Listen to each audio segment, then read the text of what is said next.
प्रज्ञा foundation चिरां जिलार आमार এই অনুষ্ঠানটি আজি ৪ৰ্থ বছৰত ভৰি দিলে।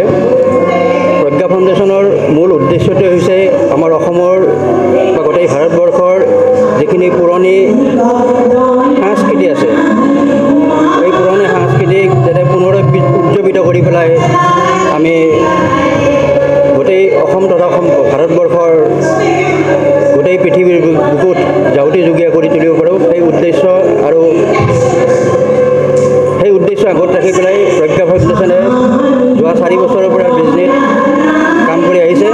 আৰু प्रज्ञा ফাউণ্ডেশ্যনৰ এই যিটো গীতৰ কৰ্মশালা আমি ইয়াৰ পূৰ্বে যোৱাবেলি আমি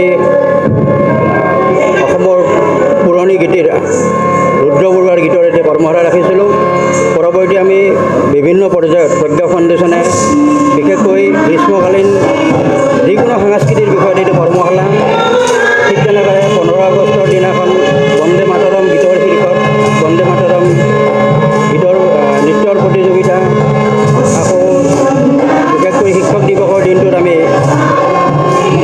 গুৰু পূজন হিচাপে আমি বিভিন্ন কাৰ্যসূচী ৰূপায়ণ কৰি আহিছোঁ।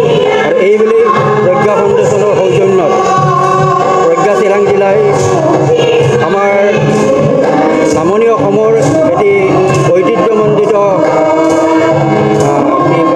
ফক সং যাক আমি গোৱালপৰীয়া লোকগীত, এই গোৱালপৰীয়া লোকগীতটো আমি দেখিবলৈ পাইছোঁ যে ইয়াৰ প্ৰচাৰ আৰু প্ৰসাৰৰ অভাৱত প্ৰায় বিলুপ্তি প্ৰায় হ'বলৈ ধৰিছে। সেয়ে আমি प्रज्ञा চিৰাং জিলাৰ উদ্যোগত গোৱালপৰীয়া গীতটি যাতে আমি ৰাইজৰ মাজত পুনৰবাৰ আগুৱাই নিব পাৰোঁ সেই মহৎ উদ্দেশ্য হাতত ৰাখি পেলাই আমি प्रज्ञा ফাউণ্ডেশ্যনে এইবেলি আজি 26 জুলাই আৰু 27 জুলাই দুদিনীয়াভাৱে আমি গোৱালপাৰা গীতৰ কৰ্মশালা অনুষ্ঠিত কৰিছোঁ। ইয়াত আজি দেখিছোঁ আমি যথেষ্ট সংখ্যক আমি যিখিনি বিচাৰিছিলোঁ সেই অনুপাতে উপস্থিতি আমি দেখিবলৈ পোৱা নাই।